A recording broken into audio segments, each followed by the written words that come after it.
우리 하나님이 누구신지 아는 것. 오늘 제목이 하나님은 누구신가? 하나님이 누구신가라고 표현하기도 참 어려운 분이에요. 하나님은 이렇게 정답일 것 같아요. 하나님은 누구신가? 하나님에 대해서 알아야 됩니다. 우리가 신앙생활에서 하나님을 모르면 엉뚱하게 신앙생활 할 수 있어요. 여러분 한번 질문해요. 여러분 하나님 아세요? 하나님 아세요? 네. 하나님 아세요 하니까 대답이 없으세요. 하나님 아세요? 네. 아멘이라고 하죠. 뭐 더 뭘 얘기하겠습니까? 근데 우리보다 크신 하나님을 다 알 수 있을까요? 없을까요? 불가능합니다. 우리 하나님 안다고 생각하는데 차라리 잘 모르겠어요. 이게 정답일 수가 있어요. 우리는 하나님을 다 안다고 생각하지만 여러분 어떻게 아는 게 하나님을 제대로 아는 걸까요? 내가 주님을 알아요. 이거 아닙니다.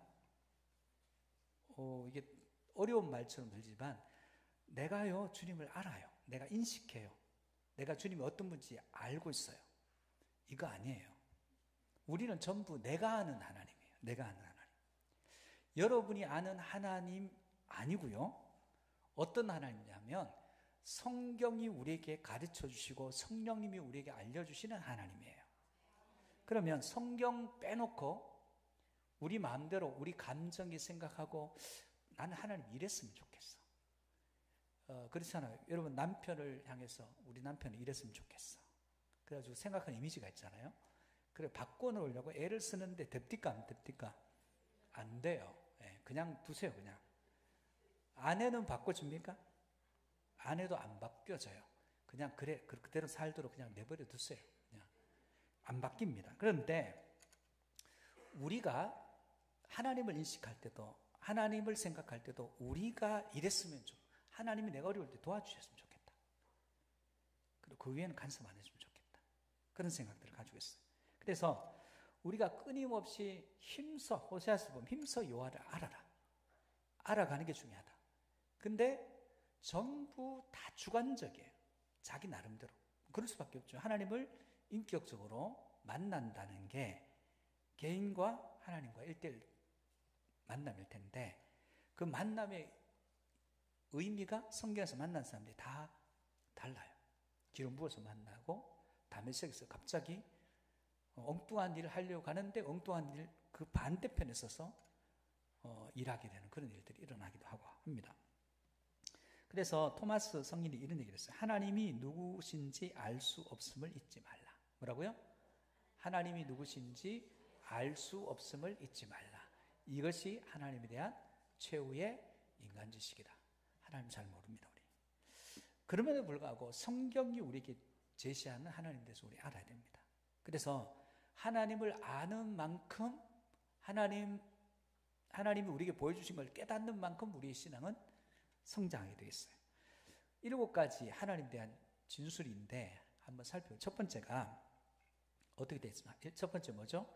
하나님은 이 땅과 우리를 만드신 분이다. 지구뿐만 아니라 우주를 만드신 분이다.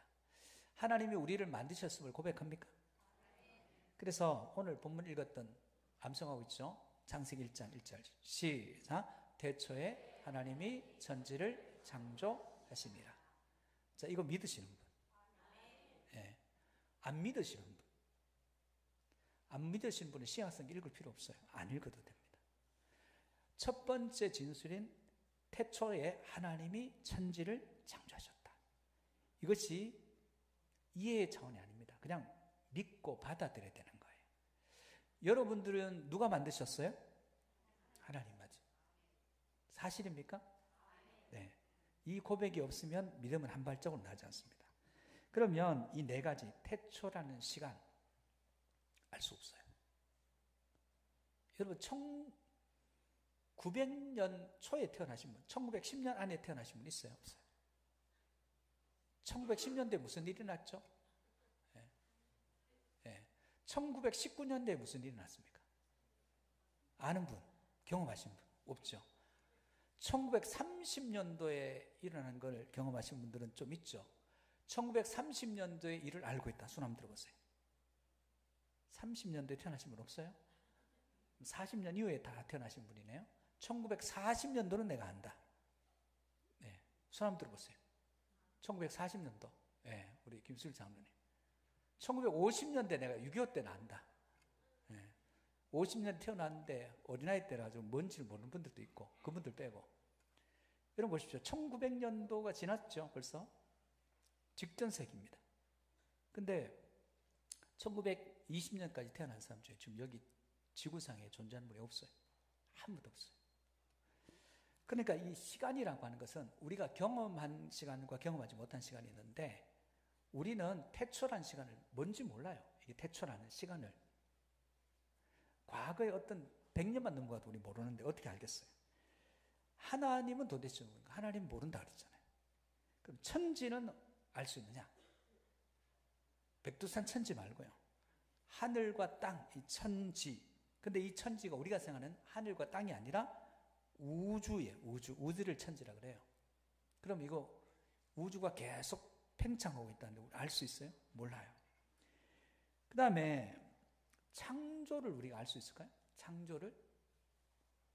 여러분 창조의 비밀을 아시는 분? 창조의 비밀을. 손 한번 들어보세요. 아무도 없을 거예요. 있으면 이상한 거예요. 여러분, 여러분이 호흡하는 공기를 누가 만들었습니까? 네. 하나님 만드셨죠. 여러분이 지금 마시는 물은 누가 만드셨어요? 여러분, 과학자들이 얘기하는 것처럼 무에서는 유가 안 나와요. 무에서는. 근데 창조는 무에서 유예요.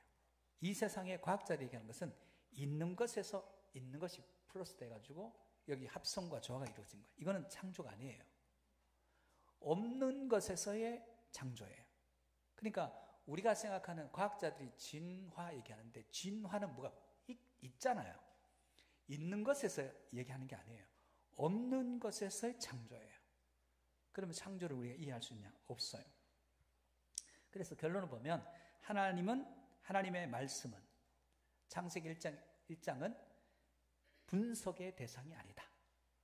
다만 온전히 믿는 믿음의 대상이다. 자, 그러면 하나님의 말씀은 분석해서 설명해서 이해하는 거예요? 아니면 믿고 받아들이고 순종하는 거예요? 믿고 받아들이고. 그럼 여쭙겠습니다. 태초에 하나님이 천지를 창조하셨습니까? 그럼 여기서 이제 시작할 수가 있다는 거예요.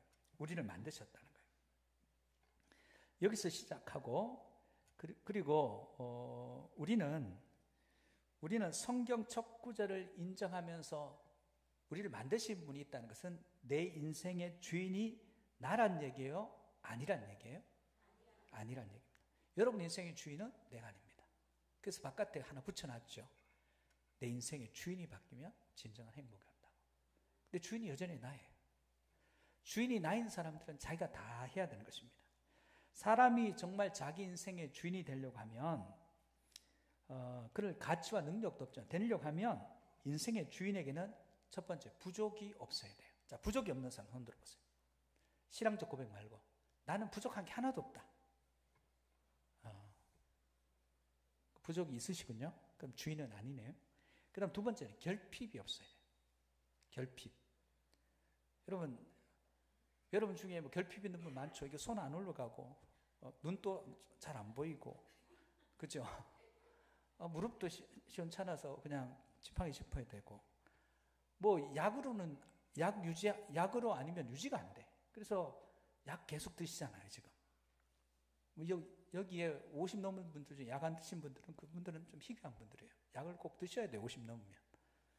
뭐 의지해도 영양제를 먹든 뭘 약을 먹어야 됩니다. 그러니까 인간은 부족하고 결핍이 없는 자를 주인이라 그래요. 근데 우리는 부족하고 결핍이 있어요. 그 다음에 제한이 없어야 돼요. 제한이. 시공에 제한이 없어야 돼요. 이걸 주인이라 그래요. 나는 여기 있으면 저기도 없어요. 저기 있으면 여기 없고. 시공에 제한이 없다는 것은 여기저기 다 있는 거예요. 이게 주인이라 그래요. 여러분은 그런 능력이 있습니까? 없죠. 그 다음에 생명도 유한하면 안 됩니다. 마음대로 연장이 돼야 돼요.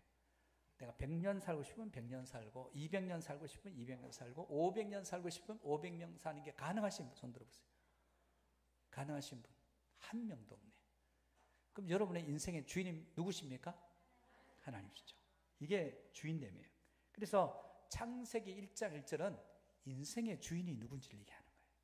하나님 우리를 창조하셨고 우리는 피조물이고 우리는 그분의 말씀을 들어야 사는 존재라는 거예요. 그래서 그분이 말씀하실 때 우리는 뭐라고 합니까? 아멘 하고 순종하고 받아들이는 거예요. 신앙생활의 핵심이 뭐라 그랬어요? 오늘 낮에 잠깐 말씀드렸는데 신앙생활의 훈련의 과정은 순종이 되면 신앙훈련은 끝난 거예요. 순종이 안 되면 훈련 안 된 거예요. 말씀에 대해서 순종하고 복종하면 훈련이 끝난 거예요. 순종과 복종이 안 되면 훈련해야 되는 거예요. 그래서 하나님이 우리를 만드셨고 우리는 인생의 주인이 아니다. 이게 창세기 1장 1절이에요. 그러므로 인생의 주인 되신 하나님께 만약에 우연히 태어났다 그러면 여러분은 우연의 존재고 여러분이 애쓰고 힘써서 여러분 인생을 꾸려야 됩니다. 그러나 하나님은 우리를 만드셨고 그분은 우리를 책임지시는 분이십니다. 그리고 하나님이 창조해 주심을 고백하는 여러분 되시기를 축복합니다. 두 번째, 하나님은 사랑이시다. 네. 자, 요한일서 4장 10절입니다. 같이 보겠습니다. 시작. 사랑은 여기 있으니 우리가 하나님을 사랑하는 것이 아니요 하나님이 우리를 사랑하사 우리 죄를 속하기 위하여 화목제물로 그 아들을 보내셨습니다. 자, 하나님의 사랑이 어디 있어요? 하나님의 사랑을 대표적으로 보여주는 게 십자가입니다. 십자가는 사랑이에요. 왜 십자가 사랑이냐면 하나님이 인간을 사랑하셔서 인간이 되신 사건, 인카네이션 하신 사건, 그게 십자가예요. 그래서 대신 죽으신 사건. 십자가는 하나님의 사랑을 단적으로 표현해 주는 거예요. 자, 사람에게 온전한 사랑이 있습니까? 없습니까? 남녀간에 사랑하잖아요. 죽도록 사랑하잖아요. 모든 것을 다 주고 사랑하잖아요. 근데 그건 진짜 사랑이 아니에요. 근데 진짜 사랑은 어디 있습니까? 하나님의 사랑이에요. 사랑의 본류를 거슬러 가보면 하나님의 사랑에서 모든 사랑이 출발해요. 하나님의 사랑을 모르면 사랑을 아는 게 아니에요. 아, 우리 오빠하고 저하고는 죽고 못 살아요. 서로 죽을 수 있어요. 근데 그 진짜 사랑 아닙니다. 하나님의 사랑에서 아류예요. 자, 창세기 1장 27절 말씀입니다. 시작. 하나님이 자기 형상곡 하나님의 형상대로 사람을 창조하시되 남자와 여자를 창조하시고. 형상이라고 하는 건 속성입니다. 그 대표적인 속성이 뭐죠? 하나님 형상의 나타남. 여러분 안에 사랑이 나오는 거예요. 그러면 여러분의 하나님의 형상을 드러내는 인생이 됩니다. 없다. 미움만 가득하다. 그럼 하나님 형상이 왜곡된 거예요.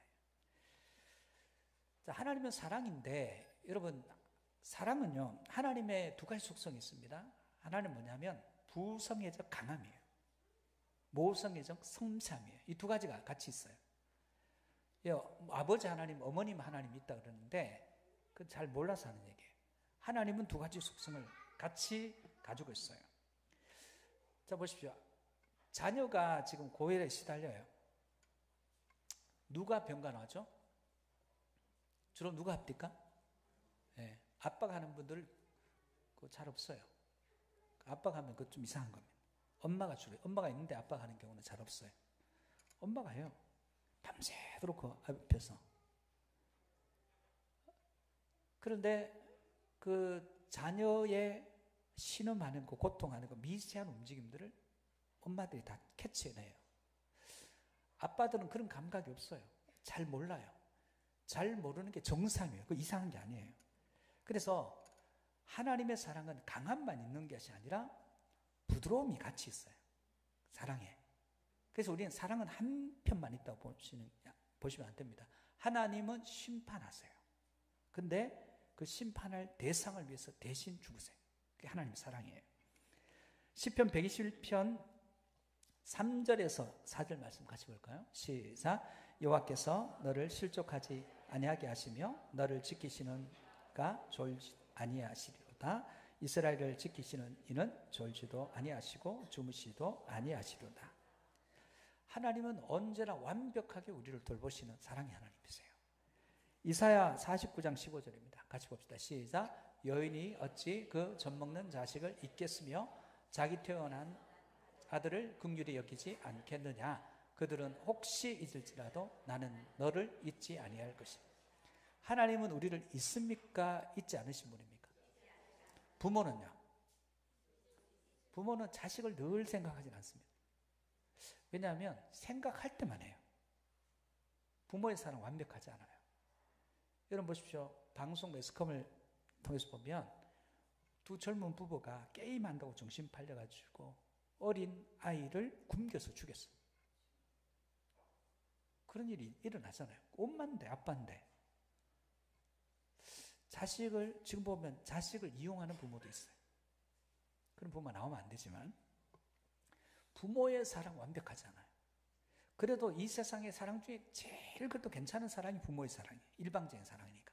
근데 그 부모의 사랑 중에도 오늘 성경 본문처럼 그들은 깜빡하고 잊어도 하나님은 잊는다고요? 안 잊는다고요? 안 잊는다는 거예요. 하나님의 사랑은 완벽한 사랑이라는 거예요. 이사야 66장 13절입니다. 시작. 어머니가 자식을 위로함같이 내가 너희를 위로할 것인즉 너희가 예루살렘에서 위로를. 하나님의 말씀을 계속 보다 보면 위로가 임해요. 왜냐하면 그분의 말씀은 우리를 향한 사랑이기 때문에 그래요. 다른 말씀은 책망하는데 위로받아요. 아니 너 힘들지 이게 아니라 막 혼내는데 위로를 받아요. 왜? 그 말씀 안에서 사랑이 기본 전제되어 있기 때문에 위로를 받는 거예요. 세상에는 책망하면 기분이 나빠져 그러는데 하나님의 말씀은 책망하는데도 위로가 될 때가 있어요. 그러므로 하나님은 말씀 안에 이미 사랑이 포함되어 있어요.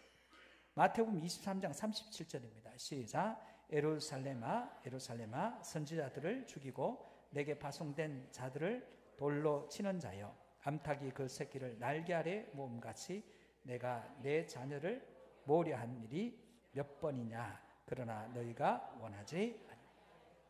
가나안 농구학교의 김용기 장로님이죠. 그분이 예전에 뭐 음악 짓고 어려울 때잖아요. 새마을운동이 그분 정신에서 나온 건 아시죠? 새마을운동이 뭐 청도냐 여기냐 뭐 기계냐 어디냐 그러는데 새마을운동의 정신은 가나안 농군학교에서 나온 거예요. 기독교 정신에서 나온 겁니다. 그래서 어려운 사람들이 집단을 모여가지고 초막에 초막 짓고 거기다가 초막 불 잘 붙잖아요. 그리고 토끼 키우고 돼지 키우고 하는데 어느 날 그 마을에 불 났어요. 불이 얼마나 잘 붙겠어요. 근데 키운 토끼가 앙고라 토끼야.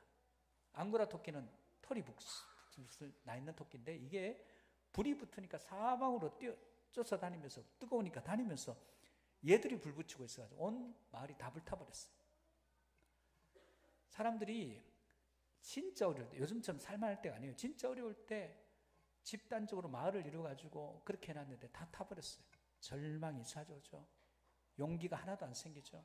일어날 힘이 하나도 없는데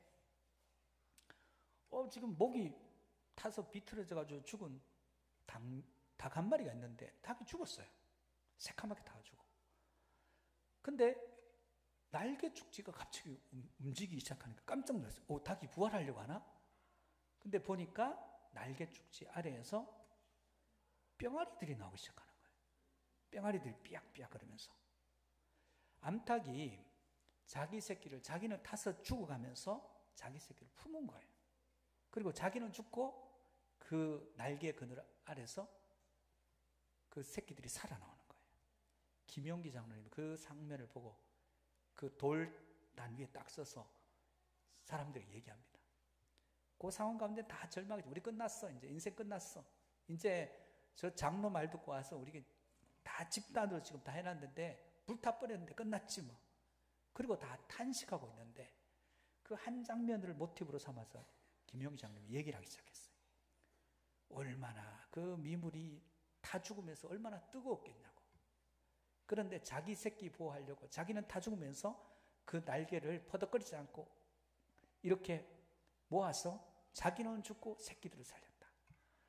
하나님이 우리를 이렇게 사랑하신다. 이 미물보다 훨씬 더 우리를 사랑하신다. 우리 굶겨 죽이겠냐고. 하나님께서 보호하지 않겠냐고. 설교 내용 그래요. 조금 전까지 막 죽겠다 살겠다 울던 사람들이 더 울기 시작해요. 막 통곡을 하는데 첫 번째 울음은 절망의 울음, 두 번째 울음은 그렇지 하나님이 우리 사랑하시지. 용기를 얻어서 다시 해보자는 울음으로 감동의 울음으로 바뀌었다는 거예요. 여러분, 하나님은 암탉도 그런데 하나님께서 우리를 사랑하시는 사랑이 약하겠어요? 이거보다 훨씬 더 큰 줄로 믿습니다. 세 번째는 하나님은 복을 주시는 분이라는 거예요. 창세기 1장 27절 28절 같이 보겠습니다. 시작. 하나님이 자기 형상 곧 하나님의 형상대로 사람을 창조하시되 남자와 여자를 창조하시고 하나님이 그들에게 복을 주시며 하나님이 그들에게 이르시되 생육하고 번성하여 땅에 충만하라. 땅을 정복하라. 바다의 물고기와 하늘의 새와 땅에 움직이는 모든 생물을 다스리라 하시니라. 하나님은 복을 주신 하나님이에요. 복이란 게 뭐냐면 우리 인생은 다 결핍과 부족이 있어요. 그 부족을 하나님께서 메꾸어 주시는 것이 복입니다. 자, 우리 자원의 한계 있습니다. 건강의 한계 있습니다. 능력의 한계 있습니다. 이걸 채워서 일하게 하시는 거예요. 그래서 하나님의 복은 인간의 부족에 대한 애프터 서비스와 같은 거예요. 그러면 기복주의는 왜 나쁘냐면 복을 받았으면, 자, 여러분 물질을 주고 여러분에게 재능을 주고 어떤 자리, 높은 자리를 주셨으면 성도는 전부 다 이걸 사명화해야 돼요. 물질 주시면 사명, 지식 주시면 사명, 그 다음에 뭡니까? 잘남 주셨으면 사명, 건강 주시면 사명이에요. 근데 기복주의는 뭐냐면 하나님 복 주세요, 복 주세요, 복 주세요. 계속 복만 쌓는 거예요. 아브라함에게 복을 주셨는데 그 복 가지고 뭐 하라 그랬습니까? 네가 복되어서 복이 흘러가게 해라. 이게 아브라함이 주신 복이에요. 여러분, 우리 성도들의 삶이 하나님이 엄청난 복을 주시기를 주의 이름으로 축복합니다. 그래서 거기서 머물면 여러분 망하는 거예요.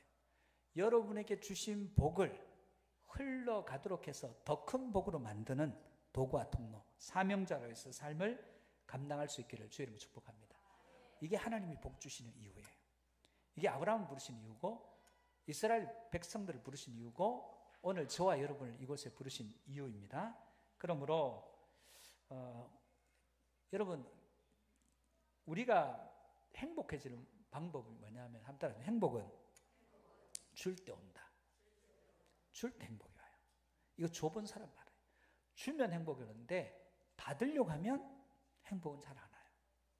무엇이든지 자꾸 주려고 해야 됩니다. 말이라도 격려의 말을 주려고 하고, 말이라도 세우는 말을 하려고 하고, 말이라도 칭찬의 말을 하려고 하고, 자꾸 줘야 돼요. 물질 있으면 물질 주고, 건강 있으면 건강 보태고, 기도할 수 있는 능력 있으면 기도를 보태고, 계속 줄 때 행복이 옵니다. 여러분, 주는 인생 되시기를 축복합니다. 이게 하나님 우리에게 주신 복이에요. 네 번째, 하나님은 우리를 훈련시키는 분이시라는 거예요. 볼까요? 제가 이게 좀 두 장이 끼어져 있네요. 잠깐만요.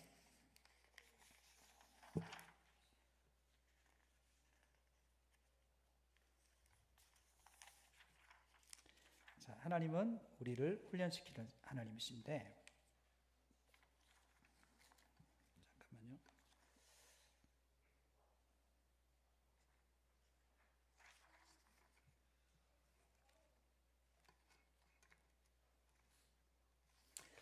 자, 창세기 15장 13절 한번 볼까요? 창세기 15장 13절 같이 보겠습니다. 시작. 여호와께서 아브라함에게 이르시되 너는 반드시 알라. 내 자손이 이방에서 객이 되어 그들을 섬기겠고 그들은 400년 동안 내 자손을 괴롭게 하리니. 여러분, 이스라엘 백성들 부르셨어요. 아브라함을 부르셨어요. 그리고 아브라함이 복을 주셔가지고 금방 부흥하게 되는데, 애굽에 430년 동안 종살이를 왜 시켜요? 나왔어요. 나왔으면 바로 가나안으로 들어가게 하시면 되는데 또 40년을 또 있게 하십니다. 아니, 율법을 주시려고 하면 그냥 주시면 되지 또 40일을 기다리게 하세요. 여러분, 우리의 삶의 믿음의 여정은 아까 말씀드렸지만 믿고 순종하면 훈련은 끝나요. 훈련은 믿고 순종하면 끝납니다. 근데 믿고 순종하지 않으면 훈련은 계속됩니다. 이거 아셔야 돼요. 여러분이 하나님의 말씀에 믿고 순종하면 연단이 끝나요. 근데 그냥 끝내려고 하는 거 말고 우리 찬양 중에 있잖아요. 거친 파도 날 향해 와도 거친 파도 날 향해 오면 빠져 죽으리. 이런 찬양 없잖아요. 거친 파도 날 향해 와도 주와 함께 어떻게 한다고요? 날아오르리. 이게 훈련의 과정이라는 거예요. 그래서 이 훈련하시는 하나님이시라는 겁니다. 이 훈련에서 믿고 순종함으로 바뀌면 훈련은 끝이에요. 시편 33편 7절에 10절 한번 볼까요? 같이 한번 보겠습니다. 시작. 여호와의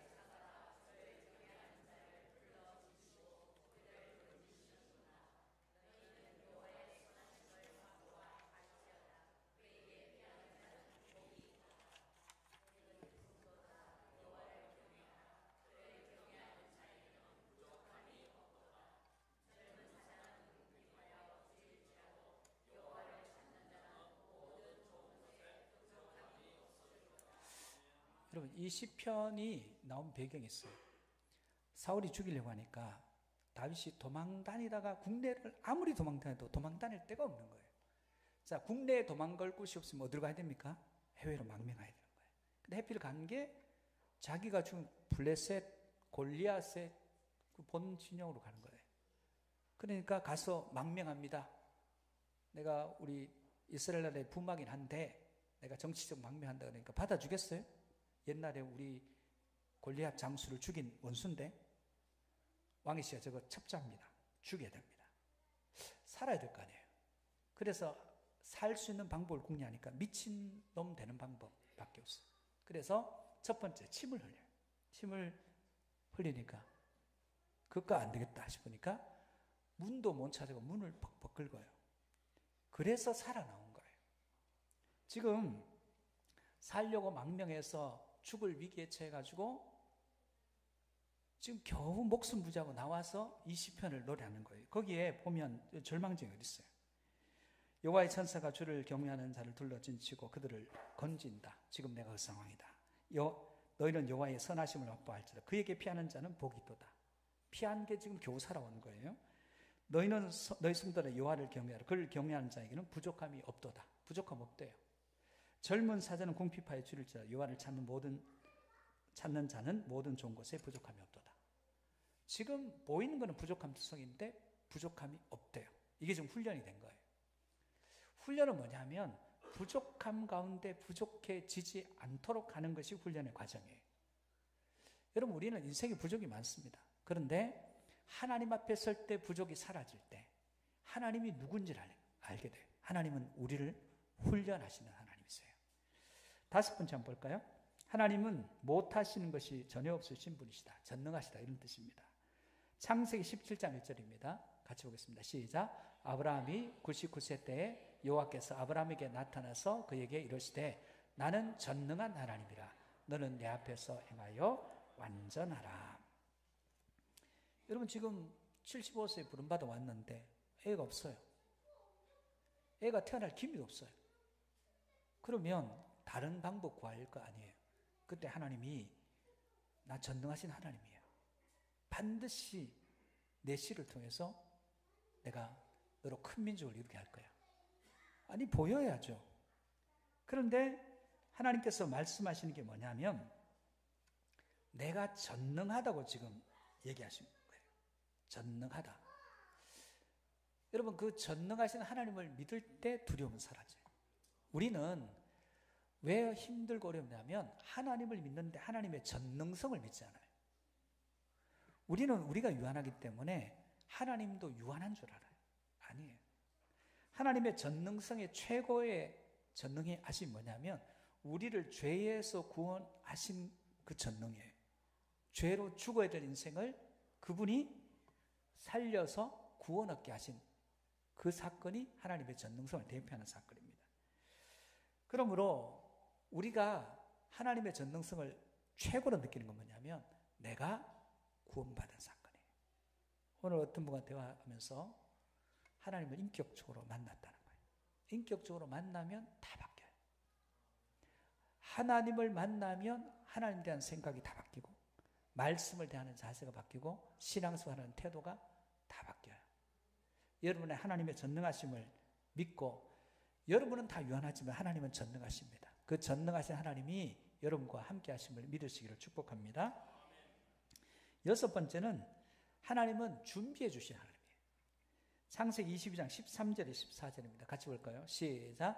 아브라함이 눈을 들어 살펴본 즉 한 순양이 뒤에 있는데 뿔이 수풀에 걸려 있는지라 아브라함이 가서 그 순양을 가져다가 아들을 대신하여 번제로 드렸더라. 아브라함이 그 땅 이름을 여호와 이레라 하였으므로 오늘날까지 사람들이 이르기를 여호와의 산에서 준비되리라. 여러분, 하나님께서 아브라함에게 너의 하나밖에 없는 아들을 모리아의 한 산에 올라가서 번제로 바치라 그래요. 히브리서에 보면 하나님께서 이 자식을 죽여도 다시 살릴 것을 믿어요. 아브라함에게는 이상만 보이는 거예요. 얘가 죽겠구나. 근데 죽어도 하나님이 다시 살리는 하나님으로 보이는 거예요. 자, 그 산에 도착했어요. 올라가는데 1부, 2부, 3부, 4부, 5부, 6부, 7부 능선 가도 이삭이 죽어야 돼. 9부 능선 가도 이삭이 죽어야 되는 사건이 변함이 없어요. 정상에 올라가서도 이삭이 죽어야 되는 건 변함이 없어요. 물론 하나님이 전능하시니까 살리시겠지. 그래서 장작을 버려놓고 자기 아들을 결박하고 칼로서 이제 번제로 각을 떼야 될 거 아니에요. 죽이려고 딱 칼을 드는 순간 하나님이 급하시니까 아브라함 두 번 부르셔요. 그러니까 손대지 마라. 네가 나를 경외하는 줄 알겠다 하시면서 눈을 들어서 보라 하는데 딱 보니까 거기에 뭐가 있어요? 수풀에 뿔이 걸린 순양이 거기 준비되어 있는 거예요. 아브라함이 올라갈 때는 내 아들이 죽는구나. 하나님이 죽여도 살리겠지. 내 아들이 죽는구나. 하나님 전능하셔 살리실 거야. 그리고 믿음으로 칼을 들었어요. 근데 하나님은 처음부터 아브라함이 올 때부터 수풀에 순양의 뿔을 걸어놓고 기다리는 거예요. 이게 준비예요. 여러분, 시각적 관점에서 봐요. 하나님은 위에서 보시고 우리는 밑에서 봐요. 우리는 못 봐요. 하나님의 준비를 볼 수가 없어요. 하나님은 다 보시고 지금 우리를 지켜보시고 있는 거예요. 우리는 안 보이니까 보이는 대로 생각해요.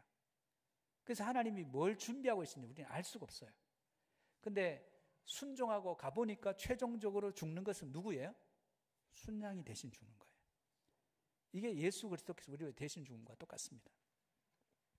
그래서 우리는 하나님의 준비를 몰라요. 하나님이 준비하신 것을 믿고 지금 가는 거예요. 보이지도 않아요. 하나님은 우리를 위해서 준비하시는 분이십니다. 무엇을 준비하는지 모르지만 모든 것이 합력해서 선을 이루시고 우리에게 좋은 거 주시는 하늘 아버지가 됐어요. 하나님을 오해하면 우리에게 뭔가를 자꾸 강탈해 내는 분으로 오해합니다. 하나님은 여러분이 가진 것이 별로 필요가 없습니다. 다만 여러분의 태도를 보실 뿐이에요. 하나님은 우리를 위해서 우리가 드리는 것보다 훨씬 큰 것들을 준비하신 하나님이심을 믿으시기를 축복합니다. 마지막, 하나님은 언제나 우리와 함께 하셔요. 창세기 28장 15절입니다. 같이 보겠습니다. 시작. 내가 너와 함께 있어 내가 어디로 가든지 너를 지키며 너를 이끌어 이 땅으로 돌아오게 할지라. 내가 내게 허락한 것을 다 이루기까지 너를 떠나지 아니하리라 하신지라. 지금 정처 없이 지금 형 속였다가 아버지 속였다가 정처 없이 야곱이 길을 떠나요. 이게 지금 가는 길이 언제 돌아올지 몰라요. 엄마는 야, 조금만 가 있다 와. 아버지도 조금만 가 있다. 근데 야곱이 엄마 얼굴을 다시 못 봅니다. 그리고 가요. 야, 이거 언제 돌아올까? 근데 그 불안한 가운데 하나님께서 베들에서 만나 주시죠. 야, 내가 너와 함께 해. 하나님은 여기 우리가 사는 여기 지경의 하나님 아니에요? 아니야. 나는 모든 지경을 다 넘어간 하나님이야. 내가 네가 어디로 가든지 너와 함께 있을 거야. 그리고 너를 도와서 마침내 돌아와서 내가 허락한 그것들 다 이루기까지 내가 너 혼자 내버려 두지 않을 거야. 같이 할 거야. 이렇게 고백하시는 거예요. 인간은 좀 시간과 공간의 한계가 있어요. 그래서 모릅니다. 예수님께서 부활하신 이후에 건물이 있는데 문이 닫혔는데 이 앞에 그들 사이에 나타나셨어요. 그 장면을 좀 이상하게 보지 않습니까? 아니, 문이 닫혔는데 귀신도 아니고 유령도 아니고 어떻게 갑자기 여기 나타나시냐는 거예요. 이게 어떻게 가능합니까? 이걸 논리적으로 설명하면 어떻게 가능하냐면, 우리는 이게 불가능해요. 우리는 문이 있으면 문을 열어야 들어와요. 그러나 시공을 초월하시는 주님은 여기 오시는 방법이 간단해요. 이 건물이 지어지기 전 상태로 시간을 돌렸다가, 그리고 다시 그 공간 안에서 이 건물을 다시 지은 곳으로 시간을 옮기면 돼요. 이걸 시공을 초월한다 그래요. 우리는 시공을 초월해서 누군가와 함께 있을 수가 없습니다. 제 아들과 제 사이는 엄청난 시간의 간극이 있어요. 바다가 있고요, 거리가 있어요. 같이 할래야 같이 할 수 없습니다. 여러분 부모잖아요. 여러분이 부모로서 자식을 책임져 줄 수 있을 것 같습니까? 책임 못 집니다. 여러분이 예외적인 상황이 빼놓고 반드시 여러분은 자식보다 먼저 죽어야 됩니다. 그게 정상적이에요. 여러분이 이 땅에서 호흡이 끊어진 이후에 그 자식은 여러분이 못 지켜줘요. 그럼 누구한테 부탁해야 됩니까? 영원부터 영원까지 계신 그 하나님께 부탁해야 되는 거예요. 여러분이 그 자식을 책임져 줄 수 있습니까? 책임 못 져요. 그래서 인간은 유한하고 하나님은 영원하세요. 우리에게는 과거와 현재와 미래의 시간이 흘러가지만 그분에게는 시간은 의미가 없어요. 우리에게는 시간의 흐름이 의미가 있지만 그분에게는 아무 의미가 없어요. 그분은 하루가 천년이고 천년이 하루예요. 과거가 현재고 현재가 현재고 미래가 현재인 그분과 과거에 존재할 수도 없고 미래에 존재할 수도 없고 지금 그러면 벌써 지나가 버린, 실제로 존재하는 것 같은데 존재한 것 같지 않는 우리가 어떻게 하나님을 다 알 수 있겠습니까? 그런데 그분은 모든 시간, 우리가 이 땅의 삶을 마감한 이후에도 우리 자녀들과 함께 하시면서 그와 동행하시면서 그의 모든 것을 살펴주실 수 있는 분이 임마누엘 하신 하나님이십니다. 여러분 창세기 28장 16절 같이 보겠습니다. 시작. 내가 너와 함께 있어 내가 어디로 가든지 너를 지키며 너를 이끌어 이 땅으로 돌아오게 할지라. 내가 내게 허락한 것을 다 이루기까지 너를 떠나지 아니하리라 하신지라. 이사야 52장 12절입니다. 여호와께서 너희 앞에서 행하시며 이스라엘의 하나님 너희가 황급히 나오지 아니하며 도망하듯 나오지. 여러분 무슨 영화를 보면 인간이 하나님이 됐어요. 전 세계 사람들이 기도하는데 이 기도를 쳐내지 못해 인간이 쩔쩔매는 장면들이 나와요. 자, 여러분 이 세상에 태양빛이 모든 곳에 다 들어갑니까? 들어갑니까? 안 들어갑니까? 바다 깊은 곳에 빛이 들어갑니까? 안 들어갑니까? 들어가요? 안 들어가요? 하나님은 빛이십니다. 맞습니까? 그런데 하나님의 빛과 이 세상의 빛이 같은 빛이 아니에요, 여러분. 무슨 얘기냐면 이 세상의 빛은 안 들어가는 곳이 있어요. 암실에는 빛이 못 들어가요. 바닷속 깊은 곳에서는 빛이 못 들어가요. 그러나 이 빛은 하나님은 80억, 우리나라뿐만 전 세계 인구 80억쯤 된다 그러더라고요. 지금 80억 되는 모든 사람의 심령을 비추고 그와 함께 하시고 그를 훈련시키시고 전능한 하나님으로서 창조주로서 그리고 하나님의 사랑을 그들에게 부으시는 빛의 하나님이세요. 우리가 여러분 세상의 빛은 못 들어가는 곳이 있어요. 너무 깊으면 못 들어가요. 하나님의 빛은 들어가지 못할 심년이 없어요. 강팍한 자의 마음속에도 비춰서 그를 바꾸세요. 그래서 그분은 모든 것에 빛이 아닌 것이 없어요. 하나님은 빛이십니다. 그 빛이 그런 의미예요. 그렇다면 자, 이제 7개의 진술을 제가 했습니다. 하나님은 창조주세요. 하나님은 우리를 사랑하세요. 우리를 훈련하세요. 그분은 전능하세요. 그리고 우리와 함께 하시고 우리와 동행하셔서 우리에게 복을 주시는 하나님이십니다. 이건 하나님에 대한 지식의 아주 일부에 지나지 않습니다. 하나님은 다 알 수 없어요. 그러나 성경이 우리에게 말씀하시는 것을 날마다 알아갈 때 우리의 믿음은 커지고 우리의 신앙은 깊어지고 우리의 신앙은 넓어지는 것입니다. 그러므로 힘써 하나님이 누구신지 여러분이 생각하는 하나님 말고 성경이 말하시는 하나님, 성령께서 우리에게 알려주시는 계시로 통해서 알려주시는 계시형신 성령님이 알려주시는 그 하나님을 날마다 알아감으로 여러분의 신앙이 반듯하게 세워지기를 주의 이름으로 축복합니다.